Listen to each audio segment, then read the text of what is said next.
Freddie. Here come Freddie. Yeah. And then I got to a place where I was kiongozi. That was a community activist where my thing was burn it down. You know, they don't want to. And then I moved to a place where I was Special K. Went to this place where I went to. I'm gonna say it. I went to this strip club one time, and all these girls had a different name. Well, I went more than once. Okay, I'm just behind. And they had these names, and so I said to myself, well, I'm gonna come up with me a name. So when they tell me this false name, what's your name? I'm Special K. Because Keon goes, it was just, you know what I'm saying. Ain't okay, all right. One man's journey. Okay, this is the way it is.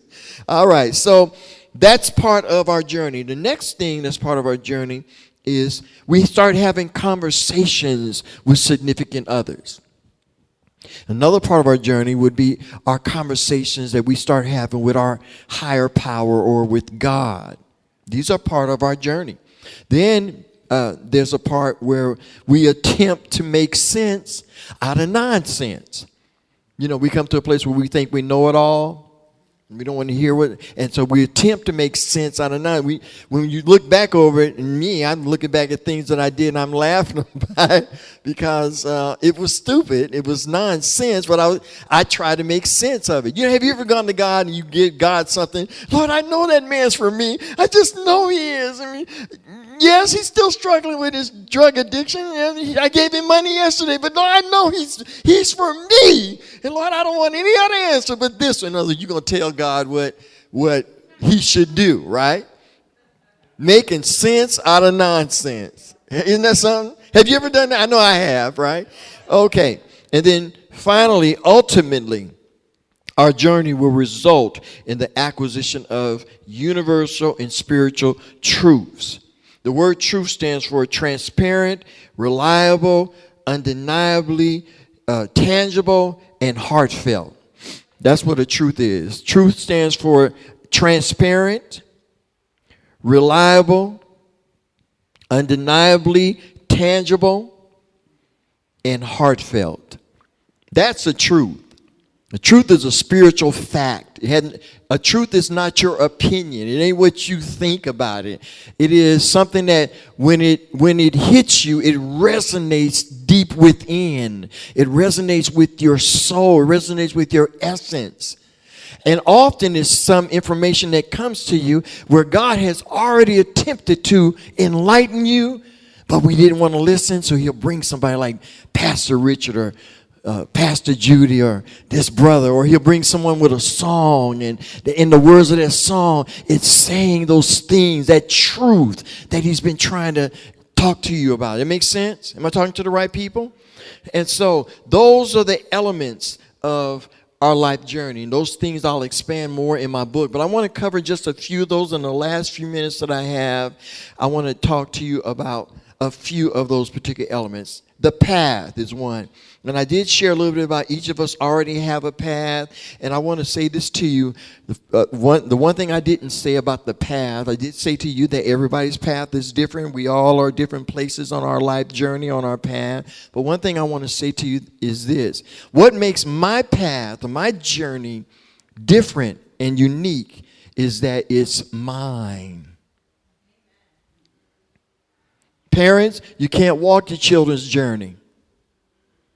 Husbands, wives, you can't walk your spouse's, your significant other's journey. You can't. It's not for you.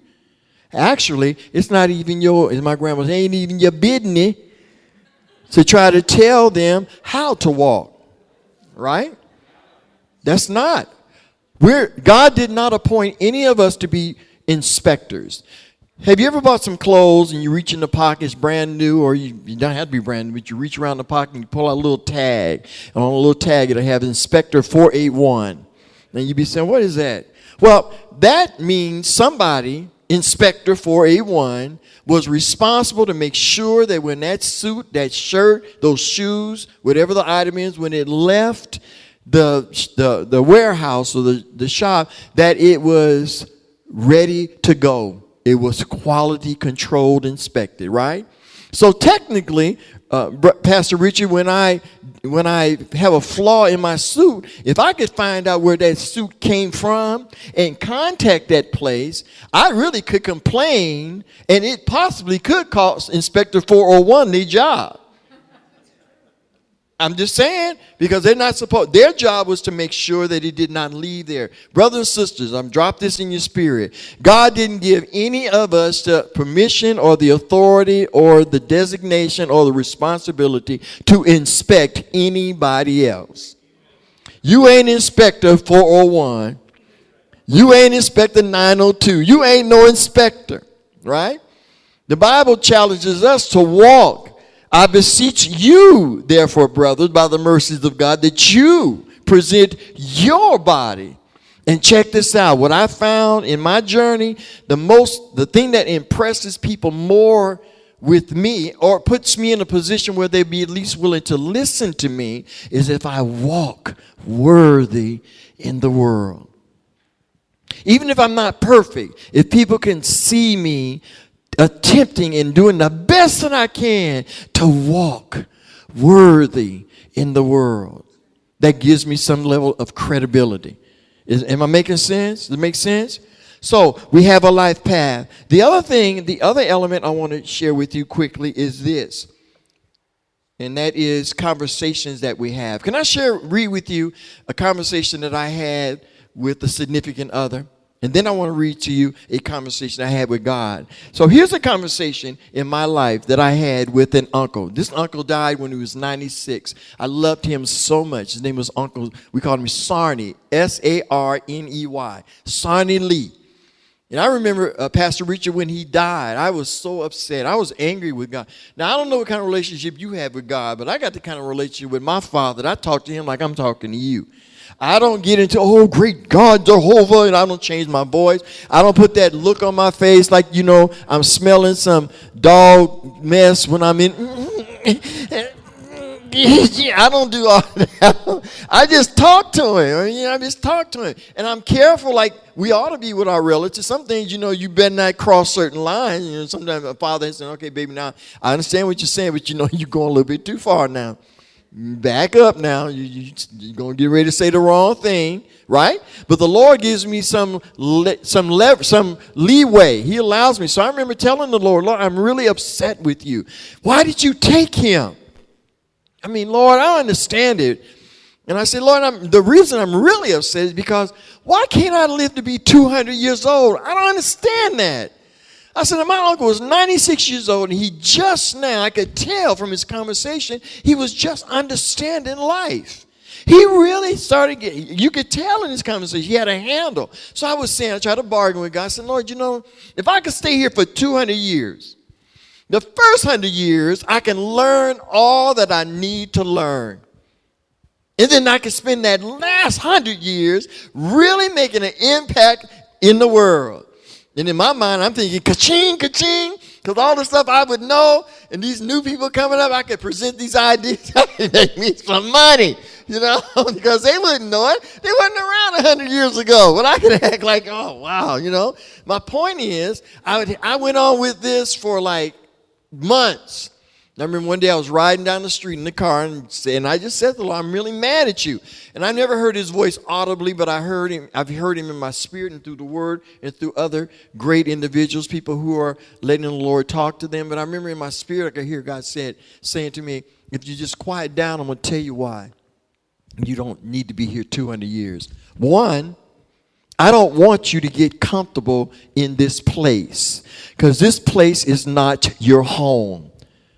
My child, you are a transient passing through. Isn't it something how sometimes we get comfortable in jobs or in situations or even in ministries and we feel we're clear that it's time to do something else, and yet because we're in our comfort zone, we stay a little bit too long. It's like cooking some grits or some oatmeal, not grits or beans, and you cook them a little too long.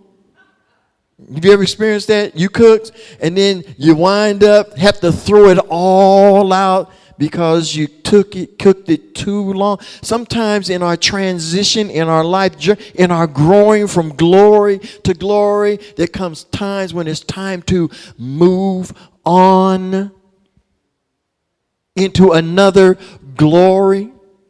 So the Lord said to me, I don't want you to get comfortable in this place. Then he said, the second reason is, have you ever thought that maybe I just want you to come home and be with me one day?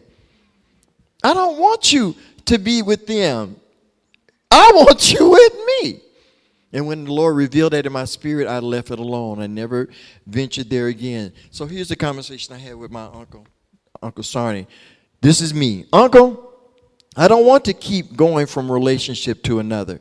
How can I be a good friend and companion in a relationship? My uncle said, son, a man who really wants his relationship to be a winner should be willing to fall deeply in love with the woman, me.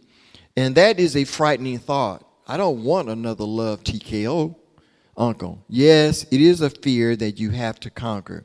You must be willing to give your heart and trust you have invested enough time talking, being transparent with her so that you know who it is you are giving your heart to, son. Here's me. Wow, that could take a lot of time, uncle. Like the song says, time is on my side. Yes, it is. Actually, he sung it. Time is on my side. Yes, it is.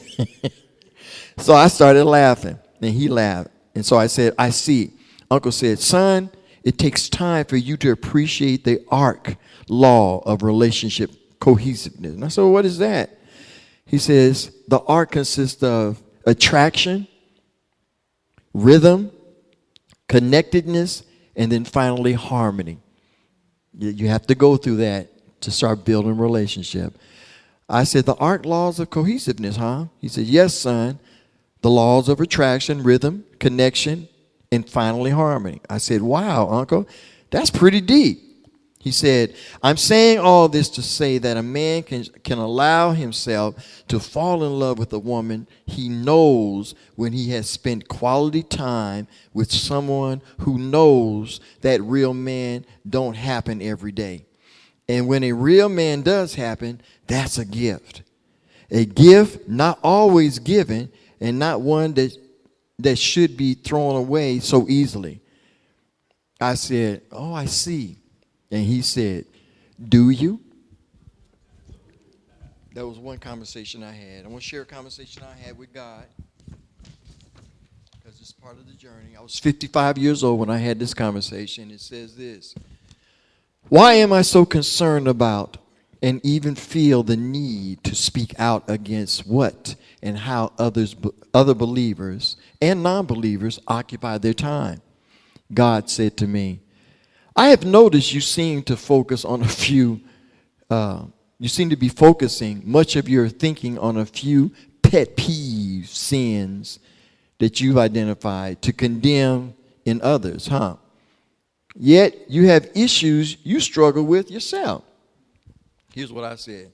So why is that I become frustrated with and even angry over things other people do or don't as it relates to their walk with you? I mean, there are times that I become very disturbed and I fret over how believers compromise and seemingly partner with the world and activities they choose to be part of. Here's what God said. You are too emotionally invested in this place, son. Too attached. It's called a clash between divinity and humanity. I said, yeah. Didn't Paul call it enmity, the extreme? Will that exist between enemies? He said, that is correct. I said, I see. I have been more involved in attempting to make this world better, a better place to exist. I've been working to make this world a better place as opposed to working to win souls. God said, I never required that of you, my child. I'm really only concerned about kingdom work. The task of leading men and women, girls and boys, to me, leading them by living a lifestyle of holiness in this world, sadly to say. For some reason, I have been under the impression that it is my responsibility to participate in changing this world as opposed to leading men and women to you. And then I said, well, I see that now. So now what? God says, so here's what I want you to do. He gave me 3 things. First of all, he says, make your calling and election sure. 2 Peter 1:10. Then he said, set your affections on things above. Colossians 3:1-3. And then thirdly, he says, work out your salvation with fear and trembling. Philippians 2nd chapter 11-13. I said, oh, I can do that. And the Lord said, well, amen then.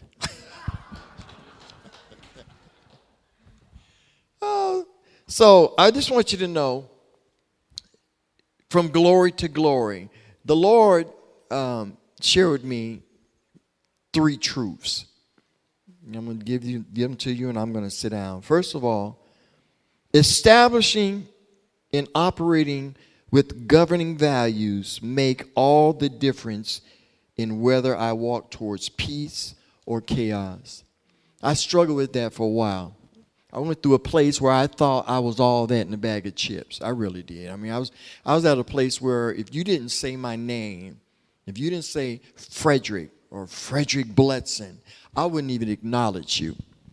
I remember one time the police stopped my daughter, and she had been smoking marijuana. When she rolled the window down, it just came all out. And when I drove up, he was having her step out the car, and I walked up to the police officer. And I said, what's going on? And all he said was, sir, I need you to step back. He said, you're too close. I said, do you know who I am? You don't know who I am? What's your name? Give me your badge number. I was trying to impress my child, right? And the police said again, I need you to step back, sir. Now, nothing happened, but my arrogance, my attitude was of such. I know I didn't make a good impression on him. But I was like that. I was like walking in the clouds, like looking up all the time. And you know when you're looking up all the time, you can't see what's below you. So the Lord had to create a situation in 2013 that humbled me. I went through a situation where I could have went to prison. As a matter of fact, that's what their intention was. The intention was to send me to jail. I was charged with 42 counts of theft. 42 counts. In 2 weeks later, they dropped it to 10 counts of misappropriation of accounts. That's a whole lot different than theft. But it went out into the paper. I was on Como TV. Okay. I've done 35 years of community work. Ain't never been on TV like that. Never had an opportunity to get on TV. But when and I wasn't even charged yet. They put the story out before it was even a charge. Then 2 weeks later, they dropped it and they said, well, we found out after talking to different organizations, we found out you did give monies to the different organizations, but we're going to tell you, we don't care what you did with the money. We're going to ask you one question 42 times. Did you have permission to distribute any monies outside of the authority of this office? Well, the answer to that question 42 times would have been no, because I didn't. I was Frederick Bledson. I could do what I wanted to do. How much y'all need? What do you need? I'll make sure you have it. Taking other people's money and doing it. But they couldn't prove theft, so they had to change it to misappropriation of accounts by a public official. And when we went to court, the judge, a prosecutor that happened to be out of, God knows how to work stuff out. Guy came out of King County. He said to the judge, well, I'm just to be honest, Judge, the charge is obscure. Well, I didn't know what that word meant, so I went over and looked it up. It means uncertain, not sure, it's indifferent, it's not real clear. It's called like ambiguous. So they came up with a charge so they could give me a felony, and the attempt was to send me to jail for 15 years. This sister right here was one of the ones that helped me. I wouldn't even know what was going on until I got a call from her. They had been investigating me from 2010 to 2013. They'd been in my check account, my bank account, and they found out real quick I didn't have no new car, I didn't have no new house. They couldn't show where I had really benefited. But I knew what the problem was. The problem was my arrogance, my pride. And I remember one day sitting, I'm going to say this and I'm going to sit down. I was talking to the Lord. First, I was talking to my daughter in my living room because I was really ashamed. Here I'm 62 years. At that time, I was 60 years old, and your name is ruined. The thought of suicide crossed my mind. I'm not going to lie about it because I'm saying I don't have a name now. It didn't last long because I didn't want to hurt myself, but the thought, it did come through my mind. No, we ain't going to do that. But my point is, I'm sitting in the living room talking to my daughter, and my babies were so supportive. And I remember I just stopped talking to her, Pastor Judy, and I just looked up to the Lord and said, Lord, you going to do this to me? I mean, after all these years of me serving, I know I ain't done everything I should do. I haven't been circumspect. I mean, I falter here and there. But, Lord, I'm your child. How are you going to allow this to happen? It's like the Lord let me talk, and he said, shh, I come closer. I want to tell you something. Get close. Get close. I want you to hear this real good. He said, I didn't do this to you. You did it to you. You the one was arrogant. You the one thought you were all that. You're lucky you didn't spend that money because you was headed in that direction. But you did it. He says, now I'm going to say this to you. Yea, though you got to walk through the valleys. I need y'all to be real clear. When we do stuff, the Bible is clear. It's a spiritual law. Reap and sow. Be not deceived. You're going to have to reap what you sow. God will forgive you. He'll set you free. But you got to pay the price. Right? You still got to go. You have to go through. So he said, I'm going to be with you as you go through the valley. I'm going to hold your hand. Some days, my child, I'm going to have to carry you because you got to go through this. But stop saying I did it. You did it. And I had just heard a song by the Walter Hawkins. It was called It's Right and It's Good. And in the song, Tremaine Hawkins quoted a scripture. And I went to that scripture, Psalms 119 and 62 or 61. And it says, before I was afflicted, I had gone astray. And then you go down to Psalms 119 and 72, and it says, it was good for me that I was afflicted, that I might learn thy statutes. That moment, Pastor Richard, I stopped complaining, stopped crying, stopped blaming God, and check this out. It's like I dropped under the radar. That humble radar, that line. I don't care if they know my name now. It don't matter to me. I went through a period I didn't want nobody to say my name. Don't even say don't say my name. Because the Lord wanted to get me to come home. He wanted me to come back and focus from glory to glory. Our spiritual journey. Final truth I'm going to share with you. While it's important, I had 3 of them. I'm going to give you this one. Maybe I'll come back and share some more with you. I got a whole lot of truth. But here's one. This is it. While it is important that people know who you are, it is important because we're children of God. We're royal priesthood. We need to be at a place where God can use us. While it's important that people know who I am, it's more important. It is imperative that people know you know who you are. What are your boundaries? What are your values? People got to know you know it. And it's demonstrated how we carry ourselves on this journey, on this path. God bless you. Thank you for the opportunity. Thank you.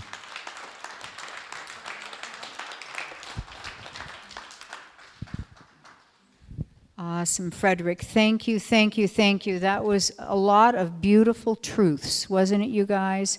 Absolutely amazing. Well, we're going to have another song or two in worship. If you'd like to stand up and move yourself about and worship.